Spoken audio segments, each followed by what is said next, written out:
ይህ አስተሳሰብ ትግሉ ውስጥ አይደለም በትግሉ ዙሪያ እስካለ ድረስ የኢትዮጵያ ህዝብ ትግል የአማራ ህዝብ ትግል ቢልሚ የትም ሊደርስ አይችልም ወቅና ሁሉ በአሜሪካ ሀገር አስመዝግበውታል ይሄን ድርጅት በፋኖስ ተመዝግቧል ይሄን ህብረተሰቡ መገንዘብ አለበት እነዚህ አካላት እያደረጉ ያለው በጣም አክራሪ የሆነ ዘረኛ የሆነ ቅስቀሳ የአማራ ህዝብ ትግል ባለም አቀፉ ህብረተሰብ በውጭ መንግስታት እንዳይደገፍ የሚያደርግ ነው ይሄን ህዝቡ ማወቅ አለበት እነዚህ ኃይሎች ሁሉንም ህዝብ ጠላት አድርገው እየፈረጁ የሚያደርጉት ቅስቀሳ የአማራ ህዝብ ትግል በሌሎች የኢትዮጵያ ህዝቦች እንዳይደገፍ ብቻ አይደለም በጥርጣሬ በፍራቻ በስጋት እንዲታይ የሚያደርግ ይሄ ትግል ደግሞ በሌሎች የኢትዮጵያ ኃይሎች እስካልተደገፈ ድረስ ከሌሎች የኢትዮጵያ ህዝቦች ትግል ጋር እስካልተባበረ ድረስ የትም ሊደርስ አይችልም ስለዚህ ይሄ ጉዳይ እንዲህ ዝም ብሎ የግለሰቦች ጉዳይ አይደለም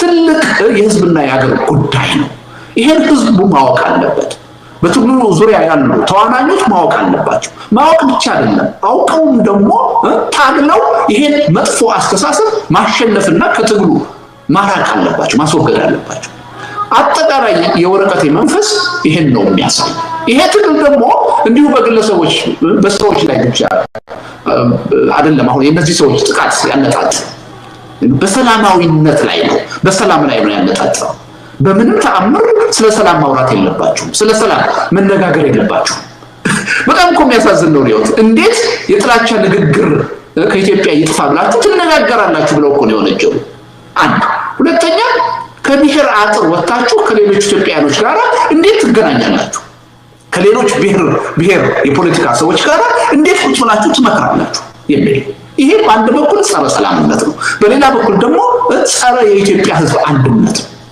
እና ይሄ እንደምታው ቀላል አይደለም እንዲህ አይነቱን አስተሳሰብ በተገቢው ጊዜና ሁኔታ ታግለን ካላሸነፍነው ካሁን ቀደም በአገራችን በተለያዩ ድርጅቶች ሲሆን እንደታየው የወቅቱንም ትግል ያኮላሻል ያዳክመዋል ብቻ አይደለም ያኮላሻል እና ጉዳዩ ትልቅ የሆነ የህዝብና የሀገር ጉዳይ ስለሆነ ነው ይሄ ወረቀቴን አሁን ጽፌ በዚህ ደረጃ ለማስተራጨት የተገደድኩት እንጂ እኔ በግሌ ያላስተናገድኩት አሉባልታ የለም እስካሁን ድረስ ያልተባለ ወደፊት ስለኔ የሚባል አዲስ ነገር ያለ አይመስለኝም ብለውት የኔ ጉዳይ ያሳስበኝ ጉዳዩ ከዛም በላይ ከዘር ማንዘሮችም በላይ የአማራ ህዝብ ጉዳይ የኢትዮጵያ ህዝብ ጉዳይ ስለሆነ ይሄን አስተሳሰብ ደግሞ ታግሎ ማሸነፍ አስፈላጊ የሆነ የማይታለፍ ቅድመ ሁኔታ ስለሆነ እና ይሄ ነው አላማው ታስታውሻለሽ አንድ የኦነግ አመራር አካል የሆነ ኮሎኔል አያና ባልሶ በጣም መጥፎ ንግግር ተናግሮ ወጥቼ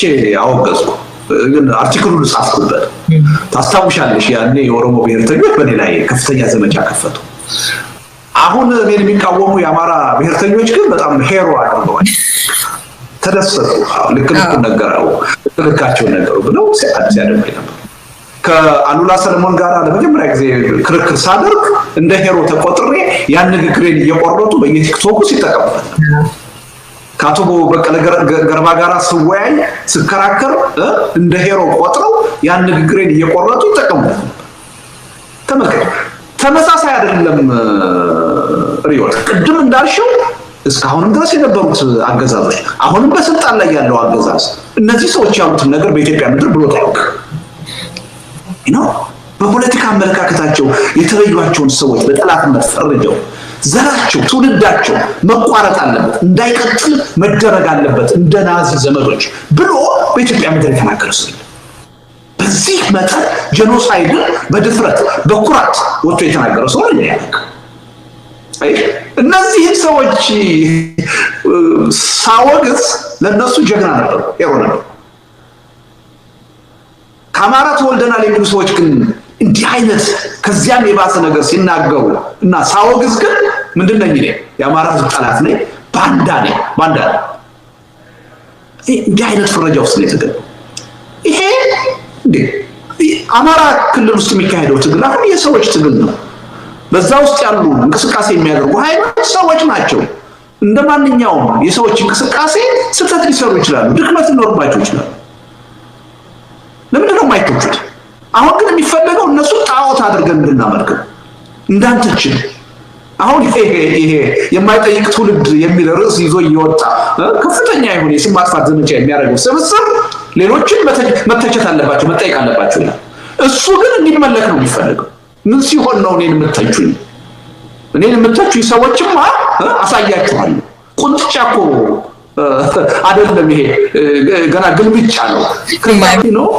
ስርዓት ታገላለሁ ብሎ የተቋቋመ ስብስብ ስርዓቱን መታገል ትቶ ስርዓቱን መታገለውን እኔ በዚህ መጠን እየወጣ ፕሮግራም እየሰራ መታገል ለምን አስፈልግ? ምክንያቱም ሁለት ነው እዛ ጽሁፌ ላይ ገለጽኩት። አንደኛ አንቺም የተሳተፍሽበት ብሔር ዘለል ይሆን ሰዎች ከተለያየ ብሔር ይመጡ የተለያየ ፖለቲካ አመለካከት ያላቸው ሰዎች የሚነጋገሩበት የውይይት መድረክ ላለፉት 3 ወራት ሳካሄድ ነበር። በጣም ውጤታማ የሆነ ውይይት ነው የተካሄደው። ወደ 33 የሚዲያ ውይይቶች ተካሂደዋል። ወደ 53 የሚሆኑ ወይም የምትሆኑ ታዋቂ ኢትዮጵያውያን ተሳትፈዋል። 2 ሰፋፊ የዙም ውይይቶች ተካሂደዋል።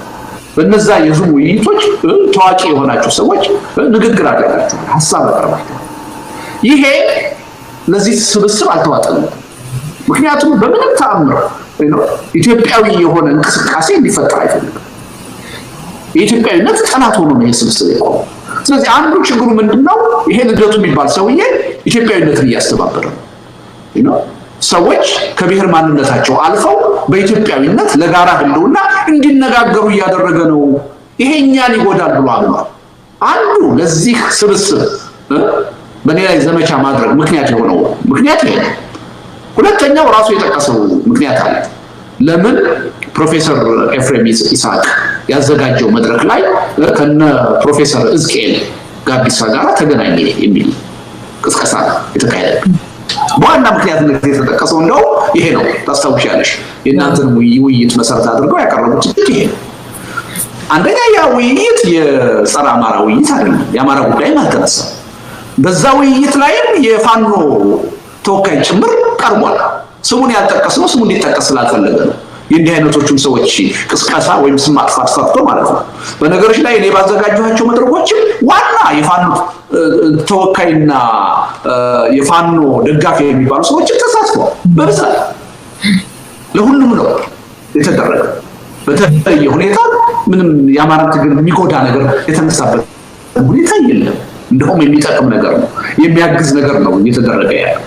ስለዚህ ሁለተኛው ምክንያታቸው ይሄ ልደቱ የሚባል ሰው ሰላማዊ ትግል ኢትዮጵያ ውስጥ እንዲጠናከር የተዳፈነው ሰላማዊ ትግል እንደገና እንዲያንሰራራ ፍላጎት አለው፣ ጥረት እያደረገ ነው። ሰላም ደግሞ ይጎዳናል። የዛች ሀገር ችግር በጦርነት ብቻ ነው መፈታት ያለበት፣ የሰላም ነገር ሊነገር አይገባውም የሚል አቋም ይዟል ኢየሱስ። ስለዚህ ሁለት ነገሮች ናቸው እንግዲህ። አንደኛ እኔን የሰላም ጠበቃ አድርጎ አይቶኛል። ሁለተኛ የኢትዮጵያዊነት አስተሳሰብ ጠበቃ አድርጎ አይቶኛል፣ ኤጀንት አድርጎ አይቶኛል። ስለዚህ ልደቱን ከመታ ነው እነዚህን ሁለት ነገሮች ማዳከም እንችላለን የሚል እሳቤ ውስጥ ገብቷል። ሌላ ምንም ከኔ ጋራ ጣጣ የለው።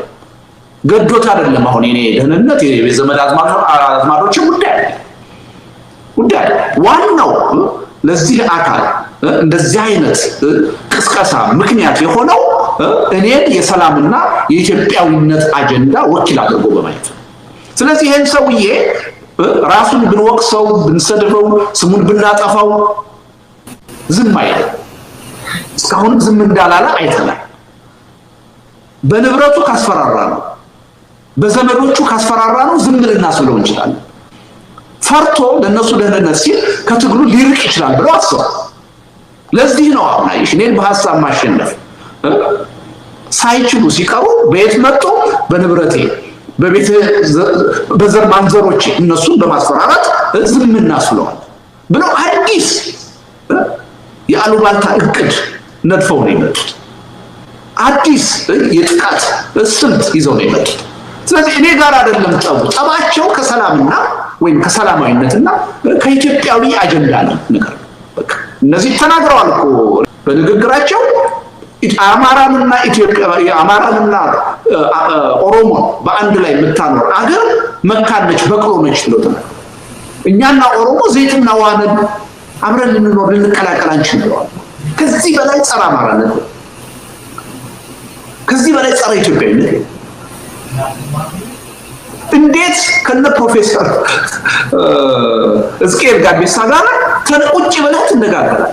ከነዚህ ሰዎች ጋር እንኳንስ መነጋገር አማራ የሆነ ሰው መተያየት የለበትም። ከዚህ በላይ ጸረ ሰላም ሆነና በነገርሽ ላይ ይሄን ቅስቀሳ የሚያደርገው ደግሞ ዶክተር ማነው ፕሮፌሰር ሀብታሙ የፕሮፌሰር እስኬል ወዳጅ ከሱ ጋር ይነጋገራል። እኔን ግን ያወግዛል። በጣም ብዙ የትግራይ ብሔርተኛ የሆኑ የኦሮሞ ብሔርተኛ የሆኑ ጓደኞች አሉ አብሯቸው የሚሉ ለህዝብ ግን እየወጣ የሚናገረው ልደቱ ከነዚህ ሰዎች ጋር ተገናኘ እያለ አሁን በፕሮፌሰር ኤፍሬም ይስሐቅ የተዘጋጀ የሰላም ስብሰባ ላይ ለምን ይገኛል ብሎ ነው ቅስቀሳ ያደረገው። እና ፕሮፌሰር ኤፍሬምን ግን መጽሐፍ ላሳትም ስፖንሰር አድርጉኝ እያለ የሚለምን ሰው ነው የሰው ረድቶታልም ከዚህ ቀደም። አየሽ እንደዚህ ነው በህዝብ የሚነገደው። እና ለምንድን ነው የዚህ ጥቃት ኢላማ አንተ በተለየ ሁኔታ ይሆንከው የሚለው ሌላ ምንም ምክንያት የለውም። ልደቱ ስለሆንኩ አይደለም፣ የተለየ አስተሳሰብ ስላለኝ አይደለም፣ ወይም የአማራን ህዝብ ትግል የሚጎዳ እንቅስቃሴ አድርጌ አይደለም። እኔ ከልጅነት እድሜ ጀምሮ እስካሁን ድረስ ለአማራ ህዝብ ሁሉና የምታገል ሰው። ከነሱ በፊት እነዚህ ሰዎች በአማራነት መደራጀት ጠባብነት ነው ጎሰኝነት ነው ብለው ሲያወግዙ በነበረበት ሰዓት ተክሌ ሻውን ጨምሮ ሲያወግዙ በነበረበት ሰዓት ነው እኔ የማዕድ አባል ሆኜ ለአማራ ህልውና ስታገል ነበር። አሁንም ለአማራ ህልውና ጽሁፎች እየጻፍኩ ሐሳብ እያዋጣሁ ያለው ሰው አቅሜና ሁኔታው በፈቀደልኝ መጠን ሌላ ምንም ጥፋት ተገኝቶብኝ አይደለም። ይሄ ጥፋት አለበትም ብለው አልገለጹ። የኔ ጥፋቴ ሰላማዊ መሆኔ ነው፣ የሰላማዊ ትግል አቀንቃይ መሆኔ ነው። የኔ ጥፋቴ ኢትዮጵያውያን የጋራ ህልውና ችግር አለን፣ ይሄን ችግር በጋራ መወጣት አለብን፣ መሰባሰብ አለብን ማለቴ ነው። የኢትዮጵያዊ አጀንዳ ማራመድ ነው። ሌላ ምንም ምክንያት የለም። ይሄ ነው ምክንያታቸው ነው። እነዚህ ሰዎች ነው አንዱ ምን መሰለሽ እዚህ የፖለቲካ ላንድስኬፕ ውስጥ ያለው አንዱ ትልቁ ችግር ምንድነው? መርህ የለሽ መሆን፣ ፍትህ አልባ መሆን። ይሄ በተደጋጋሚ በራሴ ላይ ተከስቶ ያየሁት ነገር ነው። በሌሎች ሰዎችም ላይ ሲከሰት ያየሁት።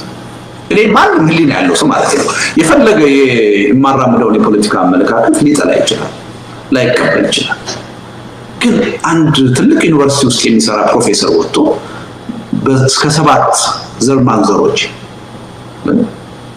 ለዛው በጥንቃቄ ነው ደግሞ የገለጸው በእናቱም በአባቱ ብሎ ከታጠቀ ኃይል ጋር ግንኙነት ያለው አካል እርምጃ መወሰድ አለበት ብሎ ሲናገር ምን ነበር መባል ያለበት? ማንም ህሊና ያለው ሰው የፖለቲካ አመለካከትን የሚቃወምና የማይደግፍ ቢሆን ኖ ልደቱ የፖለቲካ አመለካከቱን አንደግፍም እንቃወማለን። ነገር ግን በሱ ምክንያት እንዴት ነው ቤተሰቦቹ ዘር ማንዘሮቹ እርምጃ የሚወሰድባቸው? ይሄማ ብልግና ነው፣ ይሄማ ስህተት ነው፣ ጥፋት ነው፣ አቁሙ ነው ማለት ያለበት አይደል? አቁሙ። ግን ብዙ ሰው ውስጥ አሁን ፍትህ የለም። ሪዮት ኢትዮጵያ ውስጥ ይሄ ሁሉ መገዳደል እየታየ ያለው ይቺ በታሪክ ትልቅ ናት የምንላት አንድነት አላት የምንላት በብዙ የታሪክ መስተጋብር ተሳስራለች የምንላት ሀገር አሁን እየፈራረሰች ያለችው ያለ ምክንያት አይደለም። የብዙዎቻችን ልብ ውስጥ ፍትህ ስለጠፋ ነው፣ ምክንያታዊነት ስለጠፋ ነው። ፍትህ በእያንዳንዳችን ውስጥ ቢኖር ኖሮ ፍትሁን ስርዓት ውስጥ እናገኘው ነበር። ፍትሁን ፍርድ ቤት ስንሄድ እናገኘው ነበር። ፖሊስ ጣቢያ ስንሄድ፣ አስተዳደር ስንሄድ እናገኘው ነበር። በእያንዳንዳችን በህዝብ ውስጥ የሌለ ፍትህ ቤተ መንግስት ሄደን ልናገኘው አንችልም። ፍርድ ቤት፣ ፖሊስ ጣቢያ ሄደን ልናገኘው አንችልም። ትልቁ በኔ የፖለቲካ ሂደት በኔ የፖለቲካ ህይወት ያየሁት አንዱ ተመክሮ ከጊዜ ወደ ጊዜ ኢትዮጵያውያን ምን ያህል ከፍትህ እየራቅን መሄዳችን ነው፣ ከፍትህ እየራቅን መሄዳችን ነው ያየሁት። እና ይሄ በጣም የሚያሳዝን ነው። እንዴት በጣም የሚያሳዝንሽ እኮ ነው። ይሄ ሁሉ የስም ማጥፋት ዘመቻ፣ ይሄ ሁሉ ቅስቀሳ ተካሂዶብኝ መብቴን ተጠቅሜ መልስ ስለሰጠው ስለተቃወም የሚያወቅሱት እኔ ነው፣ የሚተቹት እኔ ነው። እነዛ ሰዎች ትልልቅ የመርህ ሰዎች ነን ሲሉ ሲመጻደቁ የነበሩ ሰዎች ሳይቀሩ ጸጥ ነው ያሉት። ሚዲያዎች፣ አንዳንዶቹ ሚዲያዎች ሳይቀሩ ጸጥ ነው ያሉት፣ አትናገሩ። አንዳንዶቹ አፋውጥተው ተቃውመዋል። እኔ እነሱ ደግሞ ይሄ እንዴት ነው ይሄ ትውልድ ኢትዮጵያውያን ኢትዮጵያ የፍትህ ሀገር ናት የምትባለው አይደል? ነብዩ መሐመድ በቁርአን የመሰከረላት የፍትህ ሀገር ነች። ስደት ሲገጥማቸው ወደ ኢትዮጵያ እንዲሰደዱ ፍትህ የሚያቀዝ አለ፣ ፍትህ የሚያውቅ መሪ አለ የተባለላት ሀገር ነች አይደል? ማህበረሰባችን ውስጥ ለማንኛውም ብሔር ብሔረሰብ የፍትህ ባህል አለ። እኛ ከየት መጥተን ነው ከየት መንጭተን ነው አሁን እንደዚህ ፍትህ የለሽ? እንዴት ነው የሰዎች ላይ የሚደረግ የፍትህ ጉድለት የራሳችን አድርገን ማየት ያቃተልን? እኔ አንድ ሰው ላይ ፍትህ ሲጓደል አንድ ህዝብ ላይ ፍትህ ሲጓደል የራሴ አድርጌ ነው ማየው። በራሴ ላይ እንደደረሰ ቆጥሬ ነው ያን ነገር መቃወሙ ማወቅሰው። ነገ በእኔ ላይ እንደሚመጣ አውቃለሁ። በየተራው ሁላችንም ይደርሰናል። ዛሬ በሐሳቤ በአቋሜ ዘርማን ዘሬ ላይ ጦርነት ሲታወጅብኝ ይሄ በእኔ ላይ የሚቆም አድርጋችሁ የምታስቡ ሰዎች ካላችሁ ተሳስታችሁ። ነገር እያንዳንዱ ይመጣል። በተለይ እኔ መቼም ፈጣሪ ይሄን ያደርጋል ብዬ አይደለም። ይህ አይነት ስብስብ በሆነ ደግሞ መጥፎ የታሪክ አጋጣሚ ቤተ መንግስት ሊገባ ስልጣን ሊቆጣጠር የትኛው ኢትዮጵያዊ ነው የሐሳብ ነፃነት ተጠብቆለት መኖር የሚችለው? ማንነቱ ማን ነው ሊጠበቅለት የሚችለው? እነዚህ ሰዎች እኮ በአደባባይ ወጥተው እኮ የብሔር ማንነቱ መፋቅ አለበት፣ የኢትዮጵያዊ ዜግነታቸው መፋቅ መሰረዝ አለበት፣ ይህን የሚያደርግ ህግ መውጣት አለበት ብለው እኮ የተናገሩት። ይህን ያለ ስርዓት ነው ሰምቼ አላውቅም። አሁን እኔ የምታገለው ብልጽግና ፓርቲ ይህን ሲል ሰምቼው አላውቅም። ከዚህ በላይ ፋሽስታዊ የሆነ አመለካከት አለ ወይ? አንድን ዘር አንድን ቤተሰብ አለ አንድን ዘር ወይም አንድን ግለሰብ በፖለቲካ አመለካከቱ ዘሩ እንዳይቀጥል እንዲመክን መደረግ አለበት ብሎ የሚናገርን ሰው ካላወገዝን ካልተጠየፍን የት ነው ያለው ያ ፍትህ? የት ነው ያለው ያ መርህ ምክንያታዊነት? እኔ ብዙ ሰዎች ራሳቸውን መጠየቅ ያለባቸው ይመስለኛል። በየአደባባዩ እየወጡ የሚመጻደቁ ሂፖክራትስ ራሳቸውን የመረሰው አድርገው ማሳየት የሚፈልጉ የት ነው አሁን ያለው? ለምንድን ነው ይሄን ጉዳይ የማያወሩት? እንዲያዳክመው እያደረግን ተቃዋሚው ጎራ እስካሁን ድረስ ያለበት መሰረታዊ ችግር ይሄ ነው። ለዚህ በቂ ልምድ አለኝ ከድሮ ከማህድ ጀምሮ እንደዚህ አይነት ስህተት አለ በዚህ በትግል ዙሪያ። ይሄ ስህተት በአግባቡ በተገቢው ጊዜ ሊታረም ይገባል፣ ሊፈታ ይገባል ብለሽ ስትናገሪ እንደ ጠላት ነው የምትቆጠሪው፣ እንደ አፍራሽ ነው የምትቆጠሪው። ካንቺ የሚጠበቀው ገዢው ፓርቲ ብቻ የሚሰራቸውን ጥፋቶች መዘርዘር ነው፣ መተቸት ነው። ይሄ ትግሉን ዋጋ ያስከፍላል። እንደው በዚህ በእኔና ባንቺ እድሜ ከመአህድ ጊዜ ጀምሮ ከአማራጭ ኃይሎች ጊዜ ጀምሮ ቅንጅት፣ ሌሎች ከዛ በኋላ የተመሰረቱ ፓርቲዎች እስከ ቅርቡ አብንና ኢዜማ ድረስ ትልቅ ዋጋ አስከፍሏል። አሁንም ይኸውልሽ እነዚህን ሰዎች ንቆመተው አይደለም መፍትሄው፣ ሊታወቁ ይችላሉ ብሎ ጉዳዩን አለባብሶ ማለፍ አይደለም። ይህን አስተሳሰባቸውን ወደ መድረክ በደንብ ወልጦ እንዲወጣ አድርጎ እነሱንና የነሱ ተከታይ የሆነው የህብረተሰብ ክፍል አመለካከት ታግሎ ማሸነፍ ነው መፍትሄ። አለበለዚያ ሄዶ ይህ አስተሳሰብ ትግሉን ያዳክመዋል፣ ከማዳከምም አልፎ እንዲኮላሽ ያደርገዋል። ከዚህ ቀደም የነበረን ልምድም የሚያሳየው ይሄ ነው። በየድርጅቶቹ የሚነሱ ትችቶች ቦታ አግኝተው መልስ ቢሰጣቸው ነው። ይሄ እንደ ፓርቲ እንዳገርም ያለብን ችግር ነው። ድክመት አለ ችግር አለ ሲባል ምንድነው ያ ችግር? ምንድነው ያ ድክመት? እንዴት ነው መፈታት ያለበት የሚለው ቦታ አግኝቶ ቢፈታ ኖሮ ይሄ ሁሉ ፓርቲ ትልልቅ የህዝብ ተስፋ ከፈጠረ በኋላ አይፈርስም ነበር፣ አይጠፋም ነበር። በዚህ አመለካከት ነው ችግር ውስጥ እየገባን ያለ ነው። የእነዚህ ሰዎች አስተሳሰብ ደግሞ ቅድም ዘርዝረነዋል፣ መመለስ የለብንም። የራሱ የሆነ ማህበራዊ መሰረት አለ፣ የራሱ የሆነ ውክልና አለው፣ የራሱ የሆነ ድርጅት አደረጃጀት አለው። በውስጡ ያቀፋቸው ሰዎች ፊደላውያን ቀላል ሰዎች አይደሉም። በትምህርት ደረጃ ፕሮፌሰር ዶክተር ቢባል ደረጃ ላይ የደረሱ ናቸው። እንዲህ አይነት ደግሞ የትምህርት ደረጃ በህዝባችን ውስጥ ትልቅ ተቀባይነት አለ። ህዝባችን ለተማረ ሰው ትልቅ አክብሮት አለ። እነዚህ ሰዎች የሚሰሩት ስራ እንዲሁ ዝም ብሎ ተንቆ የሚተው አይደለም። ስለዚህ የሚሻለው አስተሳሰባቸውን በደንብ ህዝቡ እንዲያውቀው ምን ያህል አደገኛ እንደሆነ አፍራሽ እንደሆነ ትግሉን የሚያዳክም የሚያከሽፍ እንደሆነ ማሳየትና ህዝቡ ራሱ የዚህ እንቅስቃሴ የዚህ ትግል አካል ሆኖ ይሄን አስተሳሰብ እንዲያሸንፉ ማድረግ። ይሄን ማድረግ ካልቻል ከዚህ በፊት በታሪክ ያየናቸው ስህተቶች መድገም ነው። አሁን ያለው የአማራ ህዝብ ትግል እንቅስቃሴ ከዚህ ቀደም የህዝብ ተስፋ ሆኖ እንደተዳከሙትና እንደተቆላሹት ሁሉ እንዲሆን ነው እናደርገው። እጣ ፈንታው ከዛ የተለየ ሊሆን አናደርገው። ስለዚህ እኔ አልስማማም። ይሄ አይ ሄሮ ይሆናሉ ይታወቃሉና ዝም ብለን እንለፈው የሚለው በሽታውን ማሳደግ ውስጡን እንደነቀርሳ በልቶ እንዲያጠፋን ማድረግ በጣም የተሳሳተ አመለካከት። ይሄ ደግሞ ደጋግሞ በታሪካችን ታይቶ ይሄ ቅንጅት አመለካከት አረ ይሄ አቅጣጫ ትክክል አይደለም መስመር መያዝ አለበት እንዲህ አይነት ችግር አለ ስንል ተወገዘ፣ ዘመቻ ተካሄደበት። እሱን እርሺው የዛሬ 5-6 ዓመት የዶክተር አብይ አመራር ሲመጣ ወደ ስልጣን ኖ መስመሩን እየሳተ አቅጣጫውን እየሳተ ትክክል አይደለም አንቺ እኔ አንዳንድ ሰዎች ስንናገር የተደረገብን ዘመቻ ታስታውቁ ያስከፈለን ዋጋ ከፍተኛ። ይሄ አሁን እኔ የሚያወግዘው አካል እኮ የዛሬ 5-6 ዓመት ዋና ቀንደኛ የዶክተር አብይ አገዛዝ ደጋፊ ሆኖ በእኔና ባንቺ ላይ ዘመቻ ሲያደርግ ነበር እኮ። እንዴት ሙስሊም ተተቻላችሁ አዳኛችን መሪያችን ተተቻላችሁ ሲል እኮ ነበር። ይሄ በተግባር ደግሞ ደጋግሞ ያየነው ችግራችን። ከሌሎች ስህተት መማር ባንችል ከሌሎች ድክመት መማር ባንችል ከራሳችን ስህተትና ጥፋት ደጋግመን ከፈጸምነው ስህተት እንዴት ነው መማር የሚያቀተው?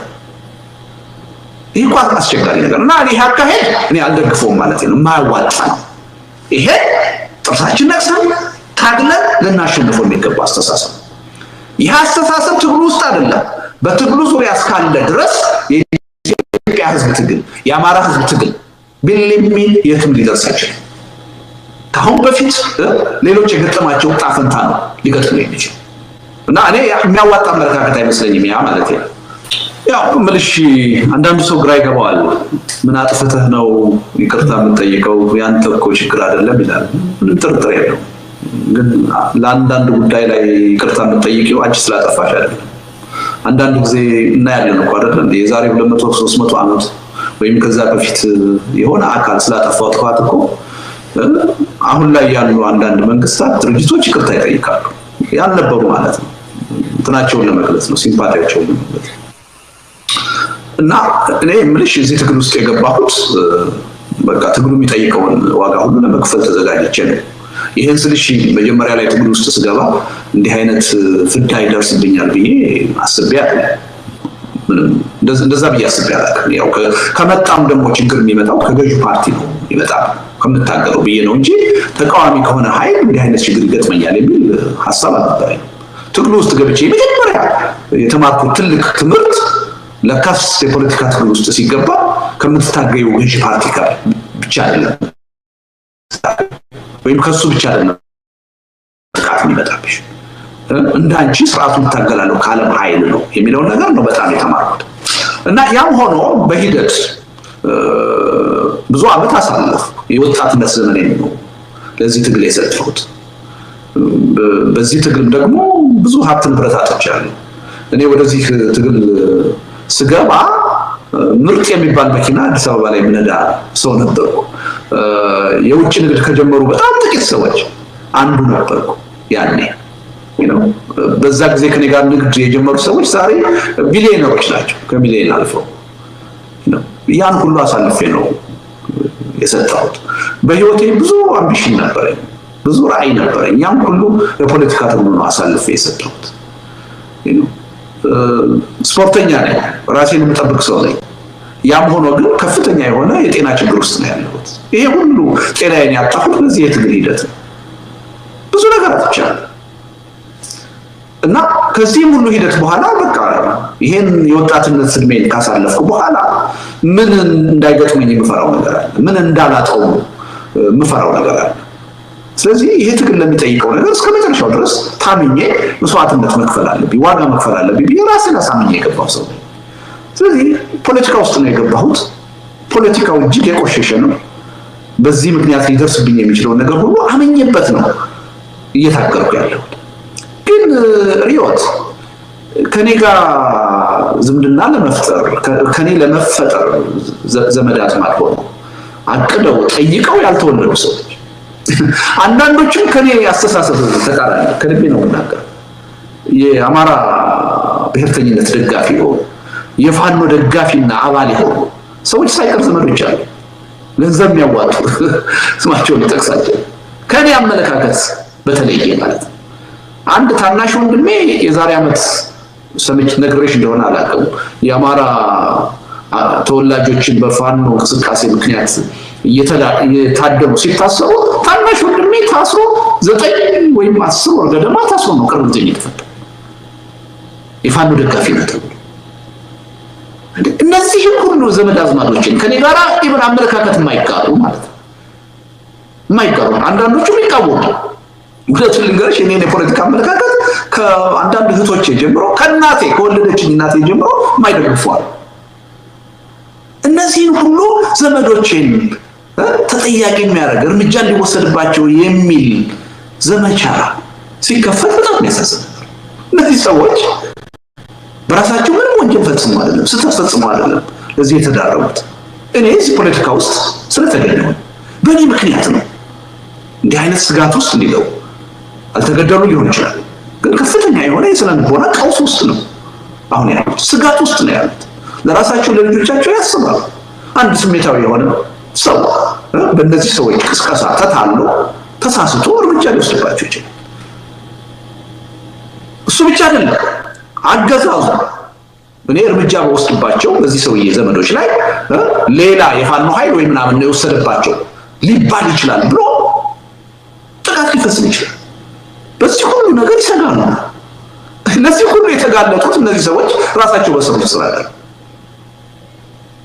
በእኔ ምክንያት የኔ ዘመዶች ናቸው ከኔ ጋራ የደም ንክኪ ያላቸው ተብለው እና እኔ በዚህ ዘመዶች ላይ ሊደርስ የሚችለው ስነልቦና ጫና አደጋ ልከላከላቸው አቅሙ የለኝ እድሉ የለኝ ቢያንስ ግን ይቅርታ ጠይቃቸው ፈለግ አዝና ከነሱ ባልፈጠር ጥሩ ነበር ከሆነ ግን ማድረግ ይቻላል እና ይቅርታ ሌላ ነገር ማድረግ ስለሌለኝ አትሊስት ይሄን ማድረግ አለብኝ በሚል ይገባቸዋል ምን ሌላ ነገር ላደርግ ይችላል ይረዳ ሰው ምን ያህል የነዚህ ሰዎች አስተሳሰብ አደገኛ እንደሆነ ምን ያህል በብዙ ቅራኔዎች የታጨቀ እንደሆነ ለማሳየት ነውና እንግዲህ ሰዓቱ አይበቃም 11 አሁን ማቅረብ አንችልም ግን በአንድ በአምስት ነጥብ ሊካተቱ የሚችሉ ናቸው አንደኛው ምንድነው ያው አቶ ተክሌሻው ከዚህ ቀደም ሲናገር እንደሰማው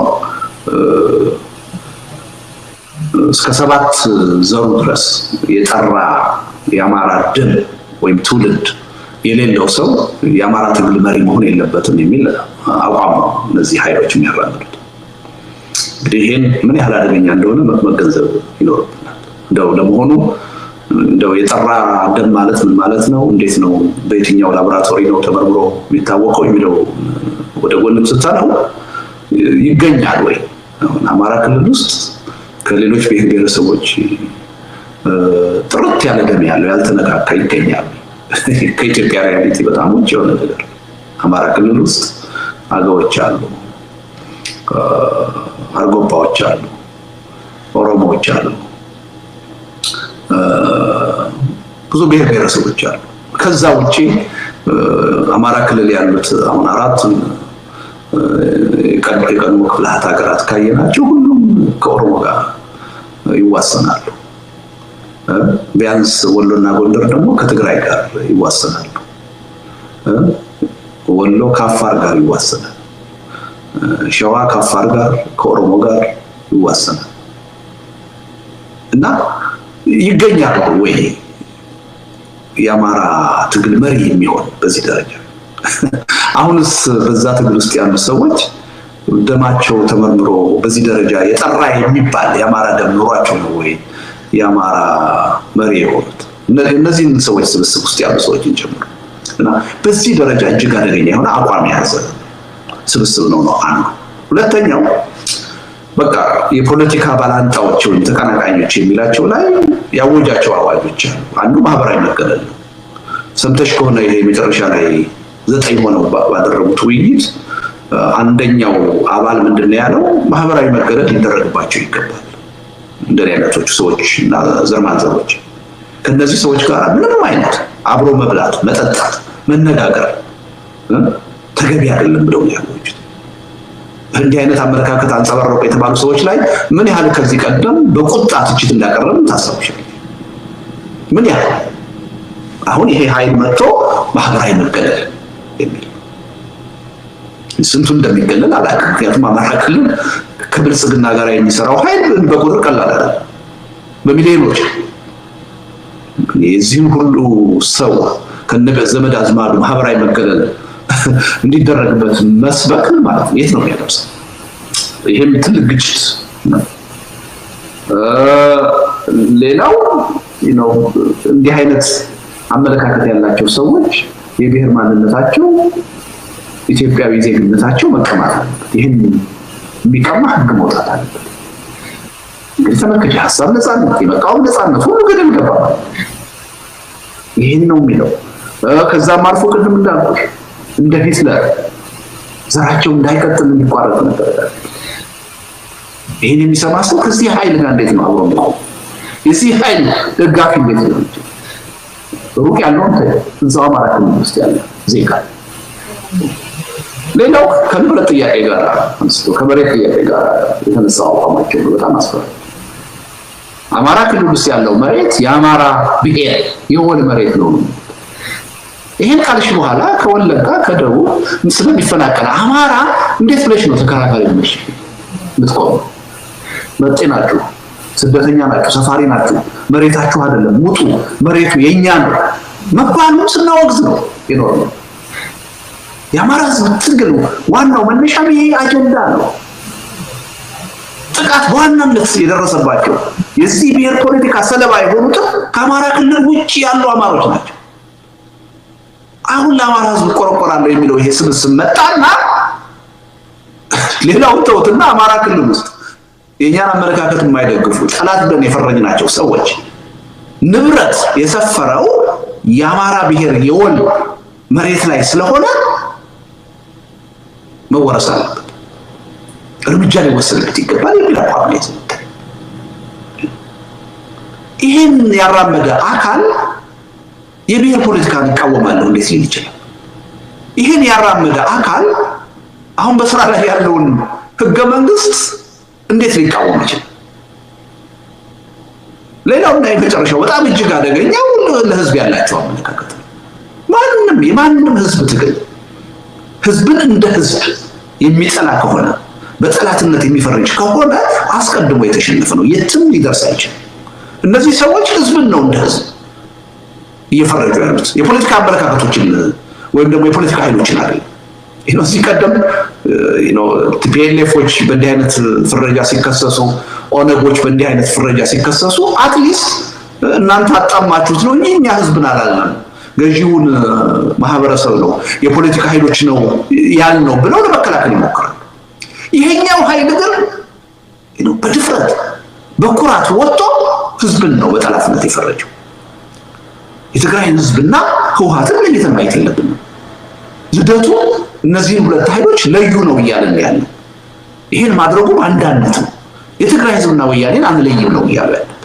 ምን ማለት ነው ህዝብን በጠላትነት መፈረጀ የኦሮሞን ህዝብ በጠላትነት ነው የፈረጁት ከፖለቲካ ኃይሎችም ሳይለዩት ማለት ነው የተባለው ነገር ለፖለቲካ ኃይሎችም አይገባቸው ግን ከፖለቲካ ኃይሎች ለመለየት ምንም ሙከራም ሳያደርጉ ሳይጠነቀቁ ምንድነው ያሉት መጤ ህዝብ ነው የዛሬ 450 ዓመት ወደ ነበረበት አገሩ መመለስ አለበት ከኦሮሞ ህዝብ ጋር አብረን ልንኖር አንችልም ዘይትና ውሃ ነን ኦሮሞንና አማራን በአንድነት የምታኖር አገር በቅሎ ነች የመከነች ነች ያሉት የኦሮሞን ህዝብ በአንድ በኩል በጠላትነት ፈርጀውታል በሌላ በኩል ደግሞ ኢትዮጵያዊ ማንነቱን ሰርዘውታል አንድ ጊዜ እንዲህ አይነት ኃይል ይሄን ካለ በኋላ ኢትዮጵያ ውስጥ የብሔር ፖለቲካን የሚያራምደው ወይም ያመጣብን ወያኔ ነው ኦነግ ነው ብሎ ሊቃወም ይችላል ሊያወግዝ ይችላል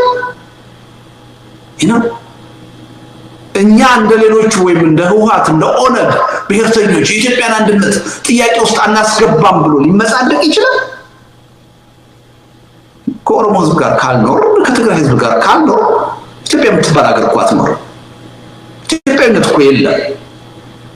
እኔ በጠቅሉ ምንሽ እነዛ 11 ነጥቦች በትክክል የዚህ ኃይል የፖለቲካ ችግር ምን እንደሆነ ምን ጣጣ እንደሚያስከትል በጥያቄ መልክ ያቀረብኩባቸው ናቸው እና ሁሉንም ልዘረዝራቸው። በአንዳንድ ግን እነዚህ ናቸው የዚህ ስብስብ አቋሞች። እነዚህ አቋሞች እንደ ቀላል ነገር በንቀት ማለፍ ትክክል አይደለም። አድበስብሶ ማለፍ ትክክል አይደለም።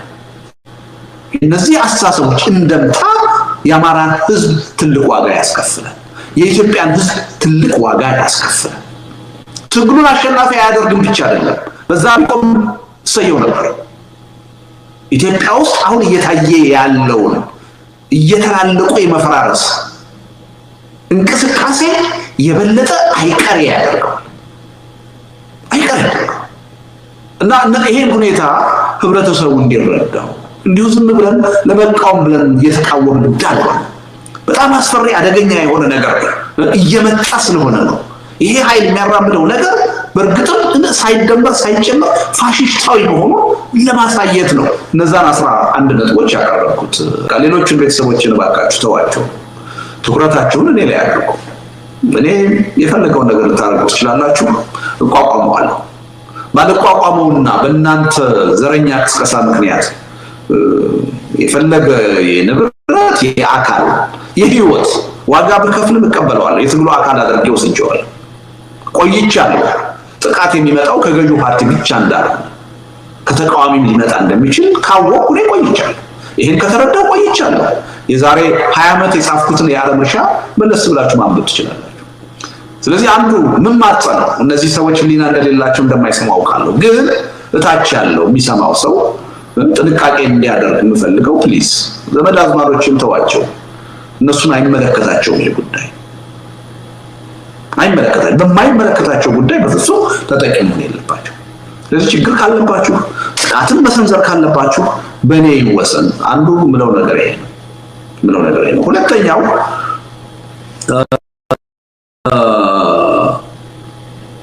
የፋኖ ኃይሎች ይሄን ጉዳይ የማውገዝ ኃላፊነት አለባቸው።